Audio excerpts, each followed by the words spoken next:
ಈ ತರಗತಿಯಲ್ಲಿ ನಾವು ಅಲ್ಲಮ ಪ್ರಭು ಅವರ 2ನೇ ವಚನವನ್ನ ಪ್ರಾರಂಭ ಮಾಡ್ಕೊಳ್ಳೋಣ. ಒಮ್ಮೆ ನಾನು ಪದ್ಯವನ್ನ ಓದ್ಬಿಡ್ತೇನೆ, ವಚನವನ್ನ ಓದ್ತೇನೆ, ನೋಡ್ಕೊಳ್ಳಿ. ಹೊಟ್ಟೆಯ ಮೇಲೆ ಕಟ್ಟೋಗರದ ಮೊಟ್ಟೆಯ ಕಟ್ಟಿದಡೇನೋ, ಹಸಿವು ಹೋಗುವುದೇ, ಅಂಗದ ಮೇಲೆ ಲಿಂಗ ಸ್ವಾಯತವಾದಡೇನು, ಭಕ್ತನಾಗಬಲ್ಲನೆ, ಇಟ್ಟ ಕಲ್ಲು ಬೆಳೆಯ ಮೇಲೆ ಸಿಲುಕಿದಡೆ, ಆ ಕಲ್ಲು ಲಿಂಗವೇ, ಆ ಬೆಳೆ ಭಕ್ತನೇ, ಇಟ್ಟಾದ ಗುರುವೇ, ಇಂತಪ್ಪವರ ಕಂಡಳೆ ನಾಚುವೆನಯ್ಯ ಗುಹೇಶ್ವರ. ಇಲ್ಲಿ 3 ವಾಕ್ಯಗಳಿದ್ದಾವೆ. ಆ 3 ವಾಕ್ಯಗಳನ್ನ ಒಂದೊಂದಾಗಿ ನಾವು ನೋಡ್ತಾ ಹೋದಾಗ ಈ ವಚನ ನಮಗೆ ಸರಿಯಾಗಿ ಅರ್ಥ ಆಗುತ್ತೆ. ಈಗ ಮೊದಲನೇ ಸಾಲನ್ನು ನೋಡೋಣ. ಹೊಟ್ಟೆಯ ಮೇಲೆ ಕಟ್ಟೋಗರದ, ಕಟ್ಟೋಗರ ಈ ಪದವನ್ನು ಬಿಡಿಸಿಕೊಂಡ್ರೆ ಕಟ್ಟು ಪ್ಲಸ್ ಓಗರ, ಕಟ್ಟು ಪ್ಲಸ್ ಓಗರ. ಓಗರ ಅಂತ ಅಂದ್ರೆ ಅನ್ನ ಅಂತ, ಅನ್ನ, ಅನ್ನಕ್ಕೆ ಇರುವಂತಹ ಮತ್ತೊಂದು ಹೆಸರು. ಹೊಟ್ಟೆಯ ಮೇಲೆ ಕಟ್ಟೋಗರದ, ಅನ್ನದ ಕಟ್ಟಿನ ಮೊಟ್ಟೆ. ಮೊಟ್ಟೆ ಮೊಟ್ಟೆ ಅಂದ್ರೆ ಎಗ್ಗಂತಲ್ಲ, ಮೊಟ್ಟೆ ಅಂದ್ರೆ ಗಂಟು ಅಂತ, ಗಂಟು. ಹೊಟ್ಟೆಯ ಮೇಲೆ ಅನ್ನದ ಕಟ್ಟಿನ, ಕಟ್ಟೋಗರ, ಅನ್ನದ ಕಟ್ಟಿನ ಗಂಟನ್ನು ಕಟ್ಟಿದರೇನು, ಕಟ್ಟಿದರೇನು. ಹೊಟ್ಟೆಯ ಮೇಲೆ ಅನ್ನದ ಕಟ್ಟಿನ ಗಂಟನ್ನು ಕಟ್ಟಿದರೇನು, ಹಸಿವು ಹೋಗುವುದೇ, ಹಸಿವು ಹೋಗುತ್ತದೆಯೇ? ಎರಡೂ ಕಡೆ ಪ್ರಶ್ನೆ ಇದೆ. ಅಂದರೆ ಹೊಟ್ಟೆಯ ಮೇಲೆ ಅನ್ನದ ಕಟ್ಟಿನ ಗಂಟನ್ನ ಕಟ್ಟಿದರೂ ಹಸಿವು ಹೋಗುವುದಿಲ್ಲ. ಹಸಿವು ಹೋಗಬೇಕಾದರೆ ಏನು ಮಾಡಬೇಕು? ಅನ್ನವನ್ನ ತಿನ್ನಬೇಕು, ಗುಡ್, ಸೇರಿಸಬೇಕು. ಅನ್ನದ ಗಂಟನ್ನ ಹೊಟ್ಟೆಯ ಮೇಲೆ ಕಟ್ಟಿಕೊಳ್ಳುವುದರಿಂದ ಯಾವುದೇ ಮನುಷ್ಯನ ಹಸಿವು ಹೋಗುವುದಿಲ್ಲ. ಹಸಿವು ಹೋಗಬೇಕಾದ್ರೆ ಹಸಿದ ವ್ಯಕ್ತಿಗೆ ಅನ್ನವನ್ನ ಉಣ್ಣಲು ಕೊಡಬೇಕು, ತಿನ್ನಲು ಕೊಡಬೇಕು. ಅನ್ನವನ್ನ ತಿನ್ನಲು ಕೊಡಬೇಕೇ ವಿನಃ ಗಂಟು ಕಟ್ಟುವುದರಿಂದ, ಗಂಟು ಕಟ್ಟಿಡುವುದರಿಂದ ಯಾವುದೇ ಮನುಷ್ಯನ ಹಸಿವು ಹೋಗುವುದಿಲ್ಲ. ಇಲ್ಲಿ ಅಲ್ಲಮ ಪ್ರಭು ಧಾನ್ಯಗಳನ್ನ ಶೇಖರಿಸುವ, ಧಾನ್ಯಗಳನ್ನ ಸಂಗ್ರಹಿಸುವ ಗುಣದವರನ್ನ ವಿರೋಧಿಸುತ್ತಿದ್ದಾರೆ. ಬಹಳಷ್ಟು ಜನ ಧಾನ್ಯಗಳನ್ನ ಯಾರಿಗೂ ಕೊಡದೆ, ಯಾರಿಗೂ ಕೊಡದೆ ತಾವೇ ಕೂಡಿಟ್ಟುಕೊಳ್ಳುವಂತಹ ಪ್ರಯತ್ನವನ್ನು ಮಾಡ್ತಾರೆ, ತಾವೇ ಸಂಗ್ರಹಿಸಿಟ್ಕೊಳ್ತಾರೆ. ಒಬ್ಬ ವ್ಯಕ್ತಿ ಗಂಟು ಕಟ್ಟಿ ಸಂಗ್ರಹಿಸಿಟ್ಟುಕೊಳ್ಳುವುದರಿಂದ ಯಾರ ಹಸಿವು ಹೋಗೋದಿಲ್ಲ. ಇನ್ನೊಬ್ಬರ ಹಸಿವು ಹೋಗಬೇಕು ಅಂದ್ರೆ ಎಲ್ಲರಿಗೂ ಅನ್ನವನ್ನ ಉಣ್ಣುವುದಕ್ಕೆ ಕೊಡಬೇಕು, ತಿನ್ನುವುದಕ್ಕೆ ಕೊಡಬೇಕು. ಇಲ್ಲಿ ಹಂಚಿ ತಿನ್ನುವ, ಇನ್ನೊಬ್ಬರ ಹಸಿವನ್ನ ಹೋಗಲಾಡಿಸುವಂತಹ ಪ್ರಯತ್ನವನ್ನ ನಾವು ಮಾಡಬೇಕು ಅಂತ ಅಲ್ಲಮ ಪ್ರಭು ಹೇಳ್ತಾರೆ. ಅಕ್ಕ ಮಹಾದೇವಿಯ ಒಂದು ವಚನವನ್ನು ನಾವಿಲ್ಲಿ ನೆನಪಿಸ್ಕೊಳ್ಬಹುದು. ಅಕ್ಕ ಮಹಾದೇವಿಯ ಒಂದು ವಚನದಲ್ಲಿ ಏನು ಹೇಳ್ತಾಳೆ ಅಂದ್ರೆ, ಕಾಗೆಯೊಂದೊಗುಳ ಕಂಡರೆ ಕೂಗಿ ಕರೆಯದೆ ತನ್ನ ಬಳಗವ. ಕಾಗೆಗೆ ಆಹಾರ ಕಣ್ಣು ಕಾಣಿಸಿದ್ರೆ ಕಾಗೆ ಒಂದೇ ತಿನ್ನೋದಿಲ್ಲ. ಕಾ ಕಾ ಕಾ ಕಾ ಅಂತ ಕೂಗಿ ತನ್ನೆಲ್ಲ ಪರಿವಾರದವರನ್ನ ಕರೆಸಿಕೊಂಡು ಎಲ್ಲರೂ ಹಂಚಿಕೊಂಡು ತಿಂತಾರೆ. ಇದು ಮನುಷ್ಯನ ಗುಣವಾಗಬೇಕು. ವಚನಕಾರರೆಲ್ಲರೂ ಕೂಡ ಪ್ರತಿದಿನ ಅನ್ನದ ದಾಸೋಹವನ್ನು ಮಾಡ್ತಾ ಇದ್ರು. ಮನೆಗೆ ಬರುವಂತಹ ಶಿವಶರಣರಿಗೆ ಉಣಬಡಿಸ್ತಾ ಇದ್ರು. ಅವರು ಉಣಬಡಿಸಿ ಅವರು ಊಟ ಮಾಡಿ ಉಳಿದ ಮೇಲೆ ನಂತರ ತಾವುಗಳು ಊಟ ಮಾಡ್ತಾ ಇದ್ರು. ಇದು ವಚನಕಾರರು ಕಂಡುಕೊಂಡಂತಹ ಧ್ಯೇಯ ಮತ್ತು ಉದ್ದೇಶ.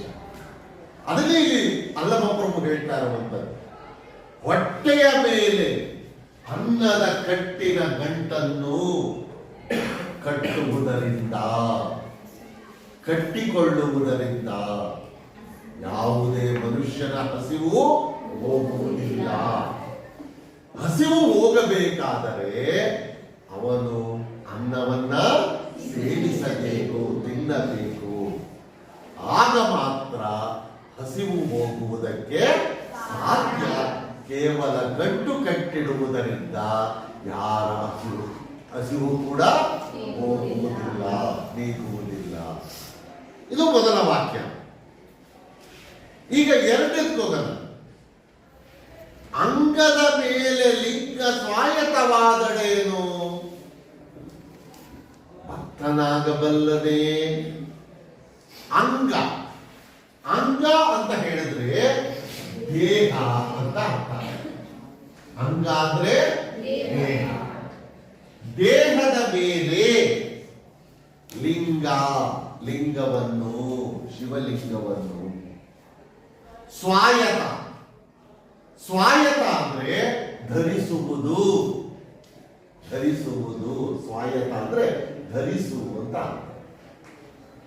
ಈಗ ತಗೊಳ್ಳಿ, ಅಂಗದ ಮೇಲೆ ಲಿಂಗ ಸ್ವಾಯತವಾದರೇನು, ದೇಹದ ಮೇಲೆ ಲಿಂಗವನ್ನು ಧರಿಸಿದರೇನು ಭಕ್ತನಾಗಬಲ್ಲದೆ.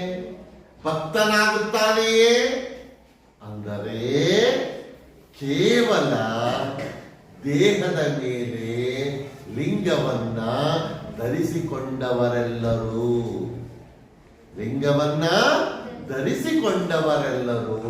ಭಕ್ತರಾಗುವುದಿಲ್ಲ. ನಾವು ಸಾಮಾನ್ಯವಾಗಿ ತಿಳ್ಕೊಳ್ತೇವೆ, ಯಾರು ದೇಹದ ಮೇಲೆ ಲಿಂಗವನ್ನು ಧರಿಸ್ತಾನೋ ಅವನನ್ನು ಶಿವಭಕ್ತ ಅಂತ ಹೇಳ್ತೇವೆ. ಆದ್ರೆ ಅಲ್ಲಮಪ್ರಭು ಅವರು ಹೇಳ್ತಾರೆ ನೋಡಿ, ಕೇವಲ ದೇಹದ ಮೇಲೆ ಲಿಂಗವನ್ನ ಧರಿಸಿಕೊಂಡಾಕ್ಷಣ ಅವರುಗಳು ಭಕ್ತರಾಗುವುದಿಲ್ಲ. ಈಗ ಭಕ್ತ ಆಗಬೇಕಾದ್ರೆ ಏನ್ ಮಾಡಬೇಕು? ಮನಸ್ಸಿನಲ್ಲಿ ದೇವರ ಬಗ್ಗೆ ಭಕ್ತಿ ಇರಬೇಕು. ಆ ಭಕ್ತಿನೇ ಗೌರವ, ಭಕ್ತಿನೇ ಪ್ರೀತಿ, ಭಕ್ತಿನೇ ವಿಶ್ವಾಸ, ಭಕ್ತಿನೇ ನಂಬಿಕೆ. ದೇವರ ಮೇಲೆ ಪ್ರೀತಿ, ದೇವರ ಮೇಲೆ ನಂಬಿಕೆ, ದೇವರ ಮೇಲೆ ವಿಶ್ವಾಸ ಇದ್ದಾಗ ಭಕ್ತಿಯನ್ನು ತೋರಿಸುವುದಕ್ಕೆ ಸಾಧ್ಯ. ನಾವು ನಿಜವಾದ ಭಕ್ತಿಯನ್ನು ತೋರಿಸಿದಾಗ ಆ ವ್ಯಕ್ತಿ ಒಬ್ಬ ಭಕ್ತ ಎಂದು ಕರೆಸಿಕೊಳ್ತಾನೆ. ಕೇವಲ ದೇಹದ ಮೇಲೆ ಲಿಂಗವನ್ನ ಧರಿಸಿಕೊಂಡಾಕ್ಷಣ ಅವನು ಭಕ್ತನಾಗುವುದಕ್ಕೆ ಸಾಧ್ಯವಿಲ್ಲ. ಇದೇ ಪದವನ್ನ ಇನ್ನು ಸ್ವಲ್ಪ ವಿಸ್ತರಿಸೋಣ. ಬಹಳಷ್ಟು ಜನ ದೇವಾಲಯಗಳಿಗೆ ದಾನ ಕೊಟ್ಟ ತಕ್ಷಣ ದೊಡ್ಡ ಭಕ್ತ ಅಂತ ಹೇಳಿಕೊಳ್ತಾರೆ. ದೇವಸ್ಥಾನ ಕಟ್ಸ್ಕೊಳ್ಳೋದು, ದೇವಸ್ಥಾನದ ಗೋಪುರ ಕಟ್ಸೋದು, ಅಥವಾ ದೇವಸ್ಥಾನದಲ್ಲಿ ಸಾವಿರಾರು ಜನಗಳಿಗೆ ಅನ್ನ ಹಾಕ್ಸೋದು, ಅನ್ನ ದಾಸೋಹವನ್ನು ಮಾಡಿಸೋದು, ಇವುಗಳನ್ನು ಮಾಡಿಸಿ ನಾವು ದೊಡ್ಡ ಭಕ್ತರು ಅಂತ ಹೇಳ್ಕೊಳ್ತಾರೆ. ಕೇವಲ ಮೇಲ್ನೋಟಕ್ಕೆ ಇಂತಹ ಕಾರ್ಯಗಳನ್ನು ಮಾಡುವುದರಿಂದ ಯಾರೂ ಕೂಡ ಭಕ್ತರಾಗೋದಿಲ್ಲ. ಭಕ್ತರಾಗಬೇಕು ಅಂದ್ರೆ ಮನಸ್ಸಿನಲ್ಲಿ ಭಕ್ತಿ ಇರಬೇಕು. ಭಕ್ತಿ ಯಾವಾಗ ಇರುತ್ತೆ? ದೇವರ ಬಗ್ಗೆ ಪ್ರೀತಿ, ಗೌರವ, ವಿಶ್ವಾಸ, ನಂಬಿಕೆ ಇದ್ದಾಗ ನಿಜವಾದ ಭಕ್ತಿಯನ್ನ ತೋರಿಸುವುದಕ್ಕೆ ಸಾಧ್ಯ. ಎಷ್ಟೋ ಜನ ಪೂಜೆ ಮಾಡ್ತಿರ್ತಾರೆ, ಇನ್ಯಾರ ಜೊತೆಲೋ ಮಾತಾಡ್ತಿರ್ತಾರೆ ಅಲ್ವಾ? ಅದು ನಿಜವಾದ ಭಕ್ತಿ ಅಂತ ಕರೆಸ್ಕೊಳ್ಳೋದಿಲ್ಲ. ಭಕ್ತಿ ಅಂದ್ರೆ ಮನಸ್ಪೂರ್ವಕವಾಗಿ ಮಾಡುವುದು, ಮನಸ್ಪೂರ್ವಕವಾಗಿ ದೇವರನ್ನು ನಂಬಿ ಪೂಜಿಸುವುದನ್ನ ನಾವು ಭಕ್ತಿ ಅಂತ ಕರೀತೇವೆ. ಅದು ಇದ್ದಾಗ ಮಾತ್ರ ಅಂತಹ ವ್ಯಕ್ತಿಗಳು ಭಕ್ತರು ಎಂದು ಕರೆಸಿಕೊಳ್ತಾರೆ. ಕೇವಲ ದೇಹದ ಮೇಲೆ ಲಿಂಗವನ್ನ ಧರಿಸಿಕೊಂಡ ಕ್ಷಣ ಅವರುಗಳು ಭಕ್ತರಾಗುವುದಕ್ಕೆ ಸಾಧ್ಯವಿಲ್ಲ. ದೇವಾಲಯಗಳಿಗೆ ದಾನವನ್ನು ಕೊಟ್ಟ ಕ್ಷಣ ಭಕ್ತರಾಗೋದಿಲ್ಲ. ಅನ್ನದಾಸೋಹವನ್ನು ಮಾಡಿದ ಕ್ಷಣ ಭಕ್ತರಾಗೋದಿಲ್ಲ. ದೇವರಿಗೆ ತುಪ್ಪದ ಅಭಿಷೇಕವನ್ನು ಮಾಡಿದ ಕ್ಷಣ ಭಕ್ತರಾಗೋದಿಲ್ಲ. ಭಕ್ತ ಎಂದು ಕರೆಸಿಕೊಳ್ಳುವುದಕ್ಕೆ ಯಾವ ಅರ್ಹತೆಗಳಿರಬೇಕು? ಭಕ್ತಿ ಇರಬೇಕು. ಆ ಭಕ್ತಿ ಇದ್ದಾಗ ಅವರು ಭಕ್ತ ಎಂದು ಕರೆಸಿಕೊಳ್ಳಬಹುದೇ ವಿನಃ ಕೇವಲ ಲಿಂಗವನ್ನ ದೇಹದ ಮೇಲೆ ಧರಿಸಿಕೊಳ್ಳುವುದರಿಂದ ಯಾವ ಪ್ರಯೋಜನಗಳು ಇಲ್ಲ.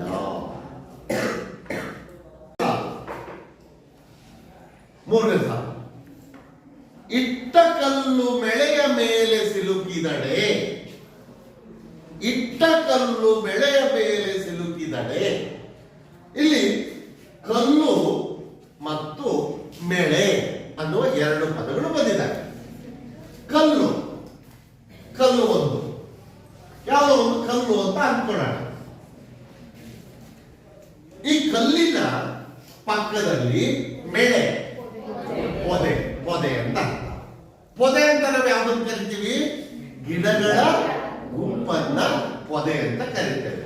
ಗಿಡ, ಇಲ್ಲಿ ಒಂದು ಗಿಡ ಬೆಳ್ಕೊಂಡಿದೆ, ಒಂದು ಕಲ್ಲಿದೆ, ಕಲ್ಲಿದೆ ಇದು. ಈ ಕಲ್ಲಿನ ಪಕ್ಕದಲ್ಲಿ ಒಂದು ಗಿಡ ಇದೆ. ಈ ಕಲ್ಲಿನ ಪಕ್ಕದಲ್ಲಿ ಗಿಡವು ಸಿಲುಕಿದಾಕ್ಷಣ,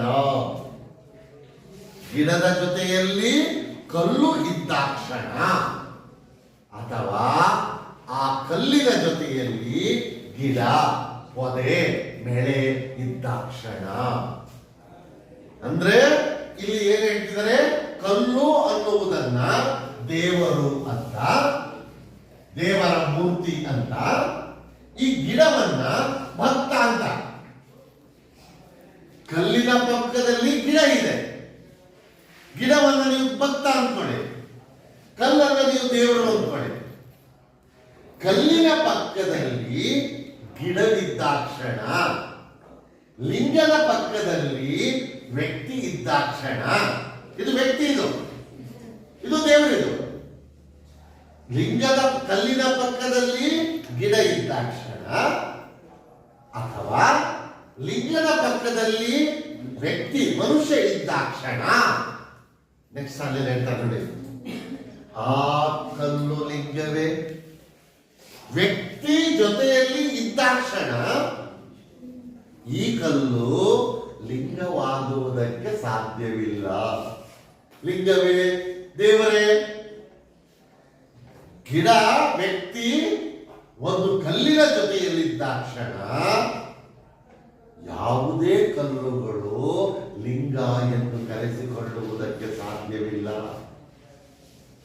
ಆಮೇಲೆ ಭಕ್ತನೇ ಕಲ್ಲಿನ ಪಕ್ಕದಲ್ಲಿ ಅಥವಾ ಲಿಂಗದ ಪಕ್ಕದಲ್ಲಿ ವ್ಯಕ್ತಿ ಕುಳಿತುಕೊಂಡಾಕ್ಷಣ, ದೇವರ ಪಕ್ಕದಲ್ಲಿ ಇದ್ದಾಕ್ಷಣ ಆ ವ್ಯಕ್ತಿ ಭಕ್ತನಾಗುತ್ತಾನೆ. ಇಲ್ಲಿ ದೇವರ ಪಕ್ಕದಲ್ಲಿ ಇರುವಂತಹ ಎಲ್ಲ ವಸ್ತುಗಳು ಕೂಡ ಭಕ್ತ ಅಂತ ಹೇಳ್ಬೇಕಾಗುತ್ತಾವ. ಗಿಡವನ್ನು ನಾವು ಭಕ್ತ ಅಂತ ಕರೆಯಕ್ಕಾಗುತ್ತೆಯೇ? ಇಲ್ಲ. ಆ ಕಲ್ಲನ್ನ ದೇವರು ಅಂತ ಕರೆಯಕ್ಕಾಗುತ್ತೆಯೇ? ಇಲ್ಲ. ಎಲ್ಲರೂ ಭಕ್ತರಾಗೋದಕ್ಕೆ ಸಾಧ್ಯ ಇಲ್ಲ. ಎಲ್ಲಾ ಕಲ್ಲುಗಳು ದೇವರಾಗುವುದಕ್ಕೆ ಸಾಧ್ಯ ಇಲ್ಲ. ಕೆಲವು ಕಲ್ಲುಗಳು ಮಾತ್ರ ದೇವರಾಗೋದು, ಎಲ್ಲ ಕಲ್ಲುಗಳನ್ನು ದೇವರು ಮಾಡೋದಿಲ್ಲ. ಕಲ್ಲುಗಳು ಮನುಷ್ಯನ ಕಾತುಳಿತಕ್ಕೊಳಗಾಗ್ತವೆ. ಯಾವುದೋ ಒಂದು ಬೇಡವಾದ ಜಾಗದಲ್ಲಿ ಬಿದ್ದಿರ್ತವೆ. ಆದರೆ ಕೆಲವು ಗುಣಗಳಿರುವಂತಹ ಕಲ್ಲುಗಳನ್ನು ಮಾತ್ರ ಲಿಂಗ ಎಂದು ಕರೀತೇವೆ, ದೇವರು ಅಂತ ಕರೀತೇವೆ. ಹಾಗಾಗಿ ಆ ಇಟ್ಟಂತಹ ಕಲ್ಲು ಲಿಂಗವಾಗುವುದಕ್ಕೆ ಸಾಧ್ಯವಿಲ್ಲ.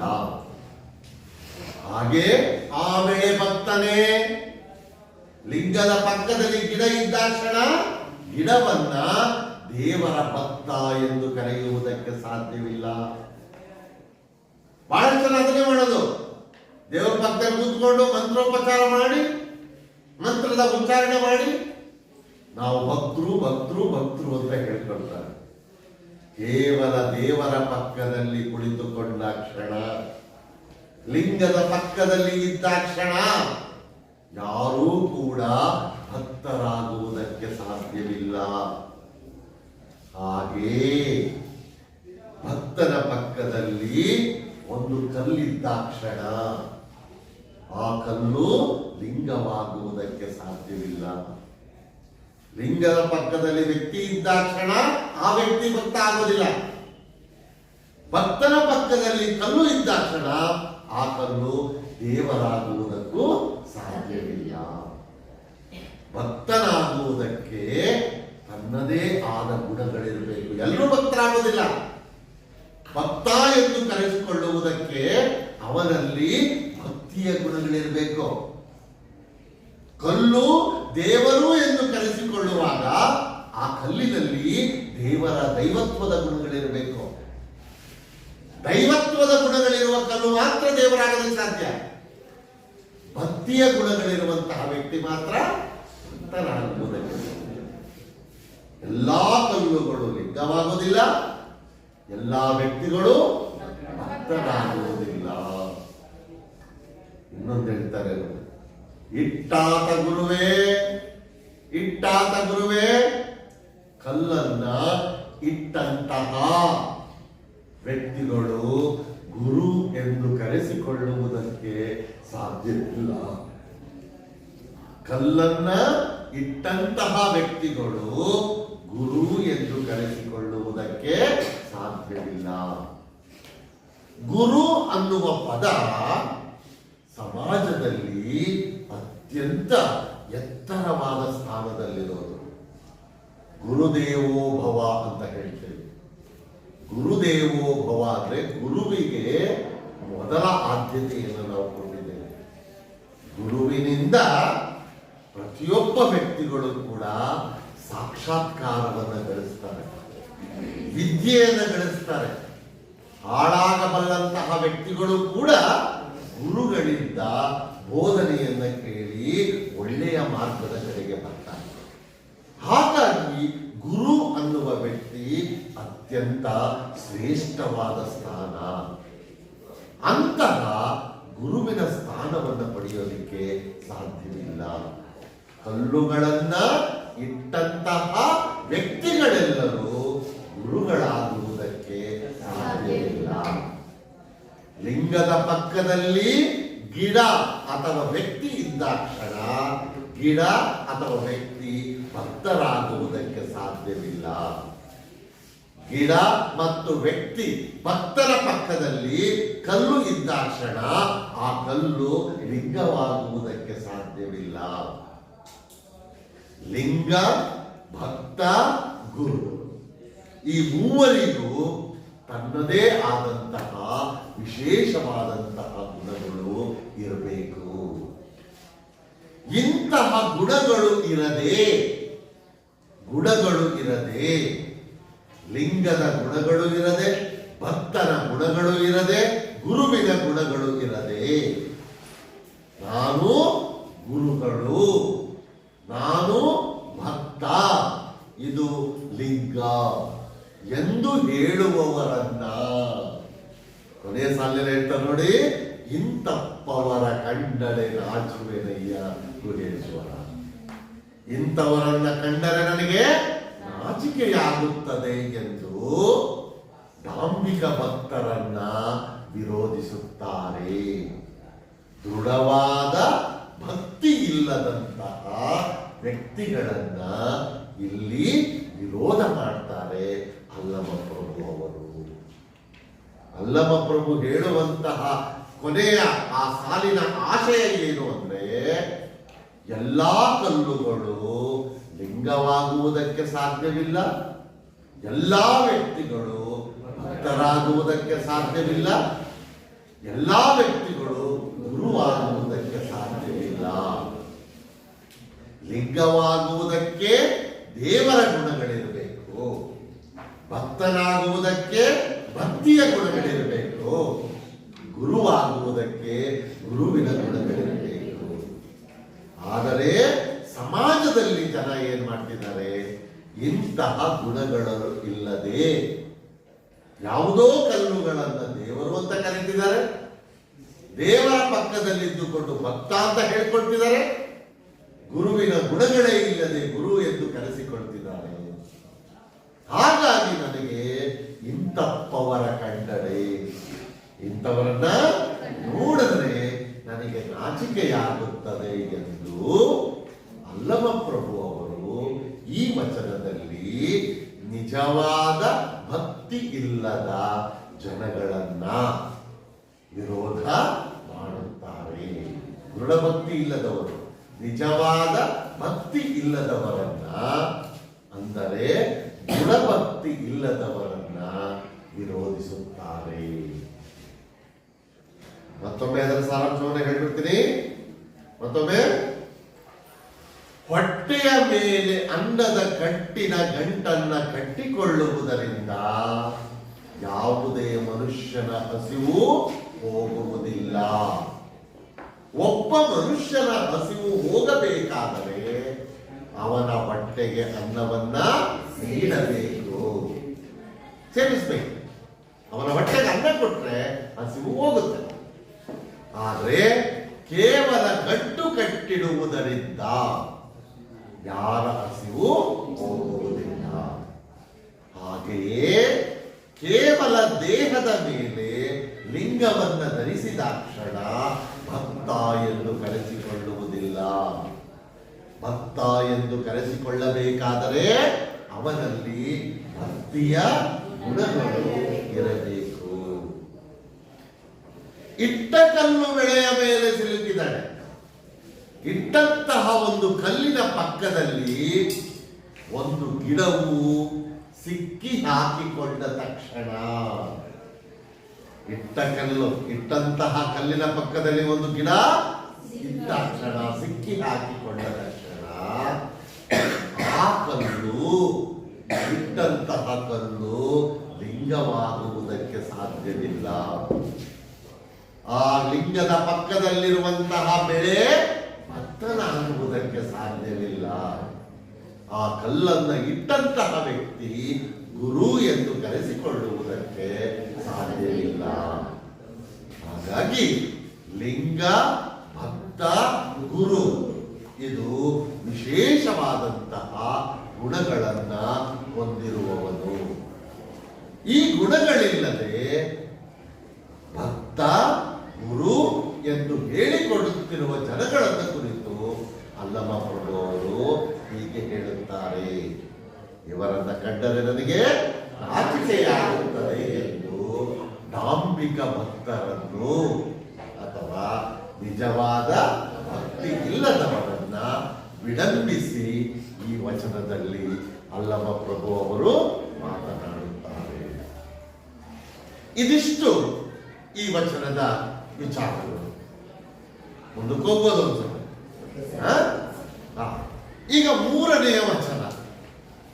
ಮೂರನೆಯ ವಚನ ಎಷ್ಟು ಅದ್ಭುತವಾದ ವಚನ ಅಂದ್ರೆ, ಬಹಳ ಚೆನ್ನಾಗಿರುವ ಅರ್ಥವತ್ತಾಗಿರುವಂತಹ ಒಂದು ವಚನ. ಮೊದಲು ವಚನವನ್ನ ಓದ್ಬಿಡ್ತಾರೆ. ನಾ ದೇವನಲ್ಲದೆ ನೀ ದೇವನೇ, ನೀ ದೇವನಾದಡೆ ಎನ್ನನ್ನೇಕೆ ಸಲಹೆ, ಆರೈದು ಒಂದು ಕುಳಿತೆ ಉದಕವ ನೆರವೆ, ಹಸಿದಾಗ ಒಂದು ತೊತ್ತು ಓಗರವನಿಕ್ಕುವೆ, ನಾ ದೇವ ಕಾಣ ಗುಹೇಶ್ವರ. ಅಲ್ಲಮ ಪ್ರಭು ಈ ವಚನದ ಕೊನೆಯಲ್ಲಿ ಒಂದು ಮಾತನ್ನ ಹೇಳ್ತಾರೆ. ನಾನು ದೇವರು ಕಾಣ ಗುಹೇಶ್ವರ. ನಾನು ದೇವರು, ನಾನು ದೇವರು ಎಂದು ಹೇಳಿಕೊಳ್ಳುವುದಕ್ಕೆ ಧೈರ್ಯ ಬೇಕು, ಧೈರ್ಯ ಬೇಕು. ನೀವು ಯಾರಾದ್ರೂ ಹಾಗೆ ಹೇಳ್ಕೊಳ್ಳಕ್ ಸಾಧ್ಯನಾ? ಯಾರಾದ್ರೂ ಹೇಳ್ಕೊಳ್ತೀರಾ ನೋಡಿ? ನಾನು ದೇವರು ಸಹ ಹೇಳ್ಕೊಳ್ಳೋ ಧೈರ್ಯ ಇದೆ? ಧೈರ್ಯ ಇಲ್ಲ. ಯಾಕೆ ನಿಮಗೆ ಧೈರ್ಯ ಇಲ್ಲ ಅಂದ್ರೆ ದೇವರ ಗುಣಗಳನ್ನ ನೀವು ಅಳವಡಿಸಿಕೊಂಡಿಲ್ಲ. ಈಗ ದೇವರು ಅಂದ್ರೇನು ಹೇಳಿ ನೋಡೋಣ. ಯಾರಾದ್ರೂ ಒಂದು ಉತ್ತರ ಹೇಳ್ತಾರೆ. ದೇವರು ಅಂದ್ರೆ ಏನಪ್ಪ? ನೀವೆಲ್ಲ ದೇವರನ್ನ ಪೂಜೆ ಮಾಡ್ತೀರಲ್ವಾ? ದೇವಸ್ಥಾನಗಳಿಗೆ ಹೋಗ್ತೀರಲ್ವಾ? ಎಲ್ಲರೂ ಹೋಗ್ತೀರಿ ಅಂತ ಗಾಳಿ. ಹಾಗಾದ್ರೆ ದೇವರು ಅಂದ್ರೇನು ಹೇಳಿ ನೋಡೋಣ. ದೇವರು ಅಂದ್ರೇನು ಹೇಳಿ. ಒಂದೊಂದೇ ಪಾಯಿಂಟ್ ನೋಡ್ತಾ ಹೋಗೋಣ. ಎಲ್ಲರಿಗೂ ಒಳ್ಳೆಯದನ್ನ ಬಯಸುವವನು ದೇವರು. ಗುಡ್. ಒಂದು ಪಾಯಿಂಟ್ ಬಹಳ ಮುಖ್ಯವಾಗಿ ನೆನ್ಪಿಟ್ಕೊಳ್ಳಿ ಪಾಯಿಂಟ್ ಅದು. ಎಲ್ಲರನ್ನು ಸಮಾನವಾಗಿ ಕಾಣುವವನು ದೇವರು. ಮೇಲು ಕೀಳು, ಬಡವ ಶ್ರೀಮಂತ ಅಲ್ವಾ, ಆ ತರದ ಯಾವುದೇ ತಾರತಮ್ಯವನ್ನು ಮಾಡದೆ ಎಲ್ಲವನ್ನ ಸಮಾನವಾಗಿ ನೋಡುವವನು ದೇವರು. ಆಮೇಲೆ ಇನ್ನು ಒಂದೆರಡು ಮೂರು ಮಾತುಗಳನ್ನು ಹೇಳ್ಬೋದ? ಎಲ್ಲರಿಗೂ ಒಳ್ಳೆಯದನ್ನ ಮಾಡುವವನು ದೇವರು ಅಲ್ವಾ. ಆಮೇಲೆ ಕಷ್ಟದಲ್ಲಿರುವವರಿಗೆ ಸಹಾಯವನ್ನ ಮಾಡುವವನು ದೇವರು. ಅದಕ್ಕೆ ತಾನೇ ನಾವು ದೇವಸ್ಥಾನಕ್ಕೆ ಹೋಗೋದು. ದೇವಸ್ಥಾನಕ್ಕೆ ಹೋಗಿ ಏನ್ ಬೇಡ್ಕೊಳ್ತೀವಿ? ದೇವರೇ ನನಗೆ ಒಳ್ಳೆಯದನ್ನು ಮಾಡಪ್ಪ, ದೇವರೇ ನನ್ನ ಕುಟುಂಬಕ್ಕೆ ಒಳ್ಳೆಯದನ್ನು ಮಾಡಪ್ಪ, ದೇವರೇ ನನಗೆ ಇಂಥದ್ದೊಂದು ಕಷ್ಟ ಬಂದಿದೆ, ಇದನ್ನು ಬೇಗ ಪರಿಹಾರ ಮಾಡಪ್ಪ. ಅಂದ್ರೆ ಅದರ ಅರ್ಥ ಏನು? ದೇವರು ಕಷ್ಟಗಳನ್ನ ಹೋಗಲಾಡಿಸುವವನು, ದೇವರು ಒಳ್ಳೆಯದನ್ನ ಮಾಡುವವನು, ದೇವರು ರಕ್ಷಿಸುವವನು, ದೇವರು ಎಲ್ಲರನ್ನೂ ಸಮಾನವಾಗಿ ಕಾಣುವವನು. ಇಂತಹ ಗುಣಗಳು ದೇವರಲ್ಲಿದ್ದಾವೆ ಅಂತ ನಾವು ಭಾವಿಸಿದ್ದೇವೆ, ಅಂದ್ಕೊಂಡಿದ್ದೇವೆ. ಅದಕ್ಕಾಗಿಯೇ ನಾವಿವತ್ತು ದೇವರನ್ನು ಪೂಜೆ ಮಾಡ್ತಿರೋದಲ್ವಾ. ಆದರೆ ಅಲ್ಲಮ ಪ್ರಭು ಹೇಳ್ತಾರೆ ನೋಡಿ, ಅಲ್ಲಮ ಪ್ರಭುವಿನ ವಚನಕ್ಕೂ ಈ ಮಾತುಗಳಿಗೂ ಅರ್ಥವನ್ನು ಕಲ್ಪಿಸಿಕೊಂಡು ಅರ್ಥ ಮಾಡ್ಕೊಳ್ತಾ ಹೋಗೋಣ. ಈಗ ಮೊದಲನೇ ಸಾಲು ನೋಡಿ, ನಾ ದೇವನಲ್ಲದೆ ನೀ ದೇವನೇ. ಈಗ ನಾವು ದೇವರ ಬಗ್ಗೆ ವ್ಯಾಖ್ಯಾನವನ್ನು ನಾವು ತಿಳ್ಕೊಂಡ್ವಿ. ಈಗ ಅಲ್ಲಮ ಪ್ರಭು ಏನ್ ಹೇಳ್ತಿದ್ದಾರೆ? ನಾ ದೇವನಲ್ಲದೆ ನೀ ದೇವನೇ. ಕ್ವಶನ್ ಮಾರ್ಕ್ ಇದೆ. ನಾನು ದೇವರಲ್ಲದೆ ನೀನು ದೇವರಲ್ಲ ಅಂದ್ರೆ ಅದರ ಅರ್ಥ ಏನು? ನಾನು ದೇವರು, ನೀನು ದೇವರಲ್ಲ. ಆ ಸಾಲನ್ನು ಗಮನಿಸಿ. ಮೊದಲನೇ ಸಾಲಿನಲ್ಲಿ ಏನಿದೆ? ನಾ ದೇವನಲ್ಲದೆ ನೀ ದೇವನೇ. ಅಂದ್ರೆ ನಾನು ದೇವರು, ನೀನು ದೇವರಲ್ಲ. ನಾನ್ ದೇವರಲ್ಲದೆ ನೀನ್ ದೇವರ ಅಂತ ಅಲ್ಲಮ ಪ್ರಭು ಹೇಳ್ತಾರದಲ್ವಾ. ಈಗ ತಗೊಂಡೆ, ನಾ ದೇವನಲ್ಲದೆ ನೀ ದೇವನೇ, ನಾನು ದೇವರಲ್ಲದೆ ನೀನು ದೇವರಲ್ಲ. ಅಂದರೆ ನಾನು ದೇವರು, ನೀನು ದೇವರಲ್ಲ. ಎರಡನೇ ಸಾಲು ನೋಡಿ, ಎರಡನೇ ಸಾಲು ನೋಡಿ, ನೀ ದೇವನಾದಡೆ ಎನ್ನನೇಕೆ ಸಲಹೆ. ನೀನು ಒಂದು ವೇಳೆ ದೇವನಾಗಿದ್ದರೆ, ನೀನು ದೇವರಾಗಿದ್ದರೆ ಎನ್ನನೇಕೆ ಸಲಹೆ. ಸಲಹೆ ಸಲಹುತ್ತಿಲ್ಲ. ನನ್ನನ್ನು ಏಕೆ ನೀನು ಸಲಹುತ್ತಿಲ್ಲ? ನನ್ನನ್ನು ಯಾಕೆ ನೀನು ಕಾಪಾಡ್ತಿಲ್ಲ? ನನ್ನಗೆ ಯಾಕೆ ನೀನು ಒಳ್ಳೆಯದನ್ನು ಮಾಡ್ತಾ ಇಲ್ಲ? ಪ್ರಶ್ನೆ ಮಾಡ್ತಿದ್ದಾನೆ ದೇವರಿಗೆ. ನೀನು ದೇವರಾಗಿದ್ದರೆ ನನಗೆ ಏಕೆ ನೀನು ಒಳ್ಳೆಯದನ್ನ ಮಾಡುತ್ತಿಲ್ಲ? ನನಗೆ ಏಕೆ ನೀನು ರಕ್ಷಣೆಯನ್ನ ಮಾಡುತ್ತಿಲ್ಲ? ನಾವು ಯಾವತ್ತಾದ್ರೂ ದೇವರಲ್ಲಿ ಪ್ರಶ್ನೆ ಮಾಡಿದ್ದೀವ? ನಾನು ಇಷ್ಟು ಒಳ್ಳೆಯವನಾಗಿದ್ದೀನಿ, ಇದ್ದೀನಿ, ಯಾಕೆ ನೀನು ನನ್ನನ್ನು ರಕ್ಷಣೆ ಮಾಡ್ತಾ ಇಲ್ಲ? ನೀನ್ ದೇವರೇ ಆಗಿದ್ರೆ ಯಾಕೆ ನೀನು ನನ್ನನ್ನು ಕಾಪಾಡ್ತಾ ಇಲ್ಲ? ದೇವರ ಕೆಲಸ ಏನು? ಈಗ ಮತ್ತೆ ಇದಕ್ಕೆ ಬನ್ನಿ. ಒಳ್ಳೆಯದನ್ನ ಮಾಡುವವನು, ಕಷ್ಟದಲ್ಲಿರುವವರನ್ನ ಕಾಪಾಡುವವನು. ಅಲ್ಲವ ಪ್ರಭು ಹೇಳ್ತಾರೆ, ನೀವು ದೇವರೇ ಆಗಿದ್ರೆ ನನ್ನನ್ನು ಯಾಕಪ್ಪ ನೀನು ಕಾಪಾಡ್ತಿಲ್ಲ? ನನ್ಗೆ ಯಾಕೆ ನೀನು ರಕ್ಷಣೆ ಕೊಡ್ತಾ ಇಲ್ಲ? ನಾವು ದೇವರ ಬಳಿಯಲ್ಲಿ ಹೋಗಿ ಹಿಂಗೆ ಕೇಳ್ಕೊಳ್ತೀವಿ, ದೇವರೇ ನನಗೆ ರಕ್ಷಣೆ ಮಾಡು, ದೇವರೇ ನನಗೆ ಒಳ್ಳೆಯದನ್ನು ಮಾಡು. ಎಷ್ಟು ಜನಗಳಿಗೆ ದೇವರು ಒಳ್ಳೆಯದು ಮಾಡಿದ್ದಾರೆ, ಎಷ್ಟು ಜನಗಳಿಗೆ ರಕ್ಷಣೆಯನ್ನು ಮಾಡಿದ್ದಾರೆ ಗೊತ್ತಿಲ್ಲ ಅಲ್ವಾ? ಅಂದ್ರೆ ನಮ್ಮ ಕಣ್ಣಿಗೆ ದೇವರು ಕಾಣಿಸಿಕೊಂಡೇ ಇಲ್ಲ. ದೇವರು ಇದಾನೋ ಇಲ್ವೋ ಗೊತ್ತಿಲ್ಲ, ದೇವರು ಇದಾರೆ ಅನ್ನೋದು ನಂಬಿಕೆ ಅಷ್ಟೇ. ಯಾರ ಕಣ್ಣಿಗೂ ದೇವರು ಪ್ರತ್ಯಕ್ಷವಾಗಿ, ನೋಡಪ್ಪ ನೀನು ಇಂತಹ ವರಗಳನ್ನು ಕೇಳಿದೀಯಾ, ನಾನು ನಿನಗೆ ಕರುಣಿಸಿದ್ದೀನಿ ಹೋಗು, ಯಾರಿಗಾದ್ರೂ ಪ್ರತ್ಯಕ್ಷ ಆಗಿ ದೇವರು ಹೇಳಿದಾರ? ಇಲ್ಲ. ನೋಡಿ, ಅಲ್ಲಮ ಪ್ರಭು ಹೇಳ್ತಿರೋದಾದರೆ, ನೀ ದೇವನಾದಡೆ ಎಂದನೇಕ ಸಲಹೆ. ನೀನು ದೇವರೇ ಆಗಿದ್ರೆ ನನ್ನನ್ನ ಏಕೆ ರಕ್ಷಿಸುತ್ತಿಲ್ಲ? ಹಾಗಾಗಿ ನಾ ದೇವನಲ್ಲದೆ ನೀ ದೇವನೇ, ನಾನು ದೇವರಲ್ಲದೆ ನೀನು ದೇವರಲ್ಲ. ನೀನು ದೇವರೇ ಆಗಿದ್ದರೆ ಏಕೆ ನೀನು ನನ್ನನ್ನ ರಕ್ಷಣೆ ಮಾಡುತ್ತಿಲ್ಲ?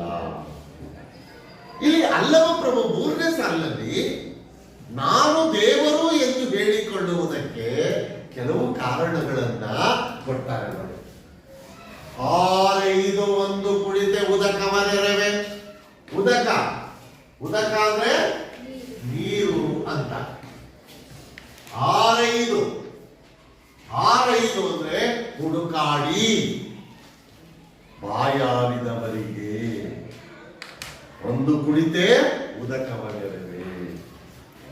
ಬಾಯಾರಿದವರಿಗೆ ನಾನು 1 ಗುಡುಕು ನೀರನ್ನು ಕೊಡ್ತೇನೆ, ಅವರ ಬಾಯಾರಿಕೆಯನ್ನು ನಾನು ನೀಗಿಸುತ್ತೇನೆ.